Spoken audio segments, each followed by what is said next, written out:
नमस्कार दोस्तों, मैं रक्षित जोशी स्वागत करता हूं आप सभी का आपके अपने YouTube चैनल एजुकेशन मंत्रा में। तो आज हमारा नया टॉपिक कक्षा 10वीं गणित NCERT पार्ट 3 दो चरों वाले रैखिक समीकरण। आज हमारा तीसरा पार्ट है। तो आज हम इसकी शुरुआत करने वाले हैं। पिछली वीडियो तक हमने युग्रिड विभाजन प्रमेय का एक प्रश्न और अलंकार वाला जो हमारा टॉपिक है उसको हमने शुरू किया हुआ था। तो देखिए, अब हम शुरू करते हैं अपने इस टॉपिक को। तो देखिए, सबसे पहले हम इस शब्द का मतलब जानेंगे कि दो चरों वाले रैखिक समीकरण, इसका अर्थ क्या होता है। इसको हम अच्छी तरीके से जानेंगे, इसको गहराई में हम अध्ययन करेंगे और अच्छी तरीके से इसको अभी हम पढ़ेंगे। तो देखिए दो चरों वाले रैखिक समीकरण। सबसे पहले हम दो चरों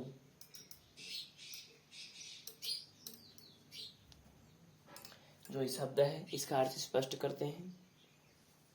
तो दो का मतलब हम सभी जानते हैं कि दो होता है, और चरों का मतलब होता है ऐसे पद जिनको हम कुछ मान न सकें। जैसे अचर होते हैं हमारे x, y, z, p, q, लेकिन जो हमारे चर होते हैं a, b, c इत्यादि, ये हमारे चर होते हैं।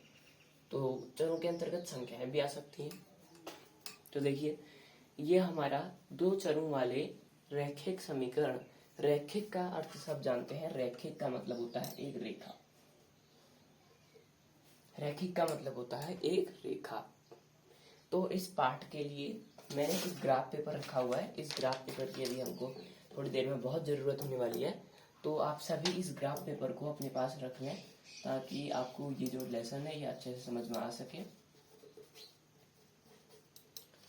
तो अभी हम इसको किनारे रख देते हैं और जो हमारा अभी का टॉपिक है, जो हमको अभी पढ़ना है, उसको हम पढ़ते हैं।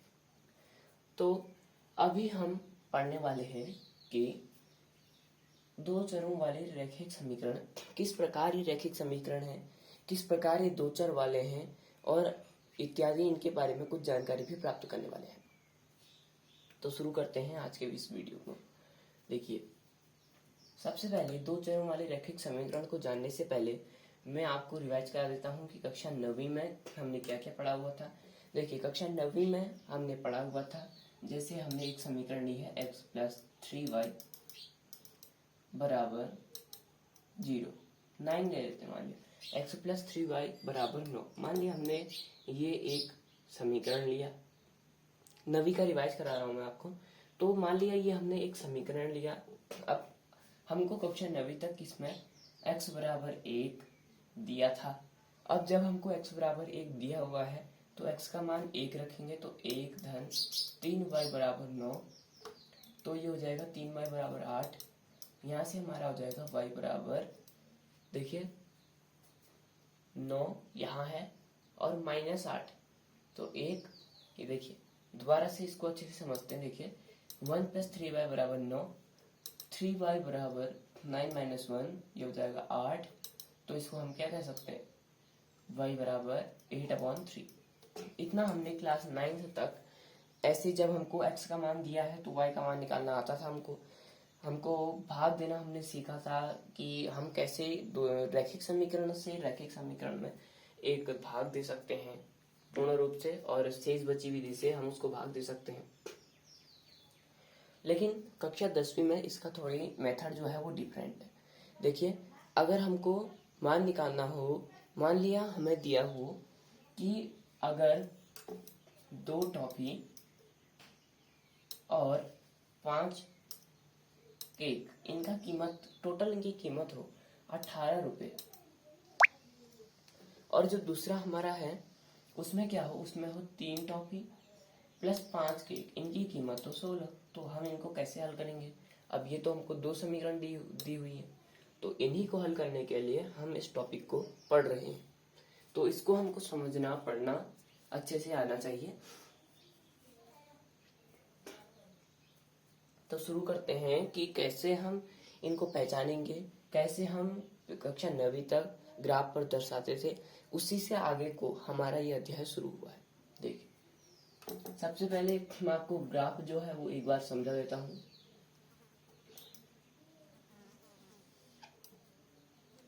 इस तरह का हमारा कुछ ग्राफ होता है। तो ये जब हमारा ग्राफ है तो मान लिया हमारा समीकरण यही है, x + 3y = 9। ये हमारा समीकरण दिया हुआ है हमको। देखिए अब हमको क्या करना है, x + 3y = 9 में हमको यहाँ पर मान लिया x का मान दिया हुआ है, यहाँ पर हमको x का मान हमको यहाँ पर दिया हुआ है 1 देने पर। x का मान अगर हमको 1 दिया है, माना 0 दिया है पहले हमको x का मान, तो अब हमारा y का मान क्या आ जाएगा। देखिए जब हम x की जगह में 0 रखेंगे, 0 + 3y = 9, तो हमारा y आ जाएगा 3। देखिए दूसरा हम यहाँ पर कवर करते हैं इसी से संबंधित। सबसे पहले हम जब x = 3 रखेंगे तो x = 3 रखने पर हमारा y जो है वो आ जाएगा 3 + 3y = 9, तो y बराबर आ जाएगा 6/3 यानी कि 2। अब यहाँ पर हमको दो चीज़ें पता चल चुकी हैं। सबसे पहली चीज़ कि जब हमने x = 0 रखा था तो y बराबर आया था हमारा 3, और x = 3 रखने पर y = 2। इसकी जांच भी कर लेते हैं। 3 तो x = 3 रखेंगे सबसे पहले तो ये हमारा 8 हो रहा है, यानी कि यहाँ पर कहीं ना कहीं गलती है, तो हम इसको दोबारा से एक बार देख लेते हैं। देखिए x = 3 है, x = 3 रखा हमने, यहाँ पर 6 आएगा, तो y = 9 - 3 यहाँ पर मैं लिख देता हूँ ताकि आपको पढ़ने में उसको सरलता हो सके। देखिए 9 - 3 यानी कि ये 6 हो जाएगा, तो y = 2। तो ये दो चीजें हमारे पास आई है निकल के कि x = 0 रखने पर y = 3, x = 3 रखने पर y = 2। वहां पर कहीं गलती नहीं हुई है, वो लिखा ऐसे है मैंने अभी, आप समझ सकते हैं उसको। x = 3 रखने पर y = 2। अब हम इसको ग्राफ पेपर पर दर्शाएंगे। सबसे पहले यहाँ पर हमारा 1 2 3, अभी मैं आपको इसमें धन कंटेनर और ऋण कंटेनर को सिखाऊंगा। 4 5 6, अधिकतम 6 चाहिए हमको तो 6 लेते हैं अधिकतम। इसी प्रकार यहाँ पर भी 1 2 3 4 5 6, यहाँ पर तक हमारा हो गया। देखिए अब हम यहाँ पर ऋण कंटेनर वालों को यहाँ पर और यहाँ पर व्यवस्थित करते हैं। -1 -2, वैसे माइनस वाले यहाँ कोई है ही नहीं, उनकी कोई जरूरत नहीं है, फिर भी लिख लेते हैं। -1 -2 -3 -4, तो ये हमारे हो चुके हैं। आप देखिए यहाँ पर जब हम इनको करेंगे तो अब हमको क्या करना है, सबसे पहले निर्देशांक जो है हमारा x = 0 रखने पर y = 3 निकालना हमको।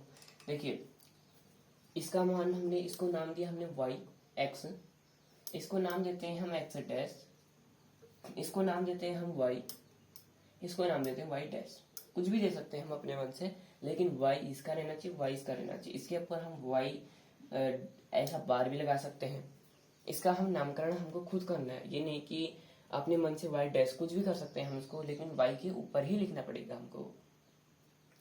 ये वाला निर्देशांक धन में होता है, ये भी धन में होता है, और देखिए ये होता है ऋण में, ये वाला होता है ऋण में। यानी कि देखिए इतनी चीज हमको पता चल चुकी है।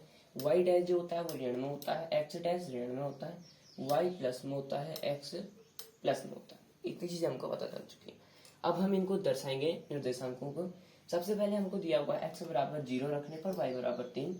देखिए 0 होता है यहाँ पर बीच में 0, x = 0 रखने पर y = 3, यानी कि 3 यहाँ पर आ चुका है। ये वाला जो निर्देशांक है हमारा, इसको यहाँ पर मैं लिख देता हूँ 0 रखने पर 3। इसको कुछ भी नाम देते हैं, जैसे a मैंने दे दिया, आप इसको p q r कुछ भी कह सकते हैं। तो अब मैं दूसरा जो निर्देशांक निकाल रखा है x = 3 रखने पर y = 2, इसको करते हैं। देखिए x = 3 यहाँ है, y = 2 इसके ठीक ऊपर है, तो यहाँ पर y = 2 है, तो x = 3 रखने पर y का मान 2 आया है, यानी कि यहाँ पर x = 3 और y = 2। हमारे जो निर्देशांक हैं, अब निर्देशांक कहाँ कहाँ आ चुके हैं। देखिए एक हमारा निर्देशांक आ चुका है यहाँ पर, एक निर्देशांक आ चुका है यहाँ पर। तो अब पटरी की मदद से हम इन दोनों निर्देशांकों को मिला देंगे और हमारा इस समीकरण का आलेख जो है वो बन जाएगा। देखिए इस प्रकार, ये वाला निर्देशांक हमारा यहाँ पर 3 0 का और ये 3 2 का। देखिए अब इन दोनों को मिला रहे हैं हम। देखिए कुछ इस तरीके से हमने ये मिलाया हुआ है। ये हमने इन निर्देशांकों को ग्राफ पेपर पर निरूपित कर दिया है। अब हम इसके ऊपर लिख सकते हैं कि ये x + 3y = 9 का आरेख है। ये हमने इसके ऊपर लिख दिया है, x + 3y = 9 का ये आरेख है। तो एक प्रश्न और लेते हैं ग्राफ विधि से। इसी ग्राफ की विधि से एक प्रश्न और लेते हैं, यहाँ पर लेते हैं। देखिए दूसरा प्रश्न हम शुरुआत करते हैं।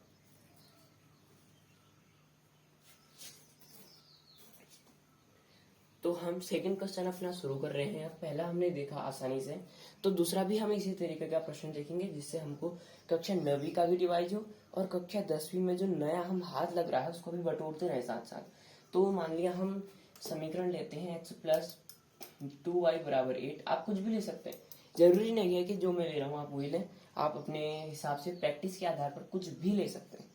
तो शुरू करते हैं फिर इसको। देखिए x + 2y = 8 है।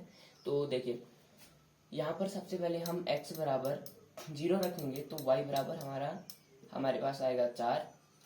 अब जब हम यहाँ पर x = 2 रख लेते हैं तो देखिए y बराबर क्या आएगा, 3 आएगा। अब देखिए हमने इन मानों को कैसे निकाला ये मैंने आपको यहाँ पर बताया था, एक बार दोबारा बता देता हूँ। देखिए x बराबर जब हमने 0 रखा, हम कुछ भी रख सकते हैं, हमको यहाँ पर तुक्का लगाना है। हमको मानना है अपने मन से कि कितना रखने पर अनुमान लगाना है, गणित हमको यहाँ पर लगानी है।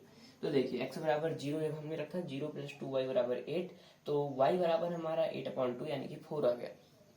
इसी प्रकार का हम दूसरे में भी करेंगे। x = 2 रखने पर x की जगह 2 रख देंगे, 2 + 2y = 8। तो जब ये पक्षांतर हो जाएगा तो ये 6 आ जाएगा यहाँ पर, तो y बराबर अपने आप 3 आ जाएगा। निर्देशांक हमारे तैयार हैं, इनको ग्राफ पेपर पर दर्शाएंगे। अब हम देखिए सबसे पहले हमने ये एक x अक्ष और y अक्ष को खींच दिया है। देखिए सबसे पहले यहाँ पर आएगा y, यहाँ पर y', x और x'। इसमें हम मान जो है उनको रख देते हैं। सबसे पहले 1 2 3 4 5, ये हमारे कुछ मान हैं, इनको हमने रख दिया है। अब नीचे भी रखने हैं हमको इसी तरीके से 1 2 3 4, यहाँ पर भी रख देते हैं। -1 इनकी कोई जरूरत नहीं है, इनको नहीं रखते हैं अभी। तो अभी के लिए इतना देखते हैं कि ये कैसे हुआ। देखिए सबसे पहले x = 0 रखने पर हमको y बराबर चाहिए 4। तो x = 0 रखने पर y बराबर 4 यहाँ पर है।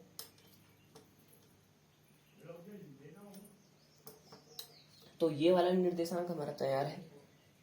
x = 0 रखने पर y बराबर 4, नाम दे दिया इसको a, आप कुछ भी नाम दे सकते हैं। दूसरा मैंने दिया x = 2 रखने पर y बराबर 3, x = 2 रखने पर y बराबर 3, यहाँ पर हमारा आएगा x = 2 रखने पर y बराबर 3 b। तो अब हम इन दोनों निर्देशांकों को मिला देंगे। इन दोनों निर्देशांकों को जब हम मिलाएंगे, देखिए स्केल की सहायता से मिलाते हैं। सबसे पहले इनको भी हम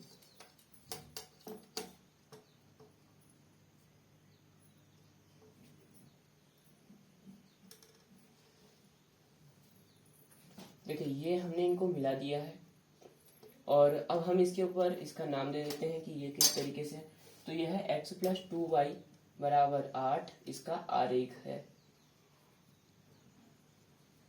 तो देखिए आज हमने कक्षा 8वीं का जो लास्ट अध्याय निर्देशांक ज्यामिति है, 9वीं का तीसरे नंबर का जो अध्याय है 2 चरों वाले रैखिक समीकरण, 10वीं का तीसरे नंबर का अध्याय 2 चरों वाले रैखिक समीकरण को एक साथ बटोरते हुए उसका जो कॉन्सेप्ट है उसको समझा।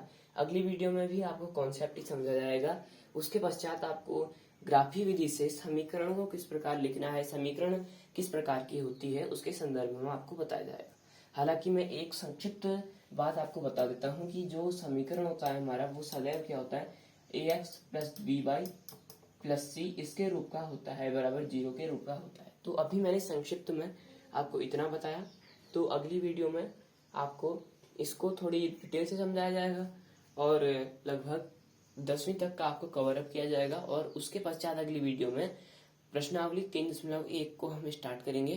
तो तब तक के लिए बने रहे एजुकेशन मंत्रा के साथ। धन्यवाद। लाइक करें, शेयर करें, सब्सक्राइब करें।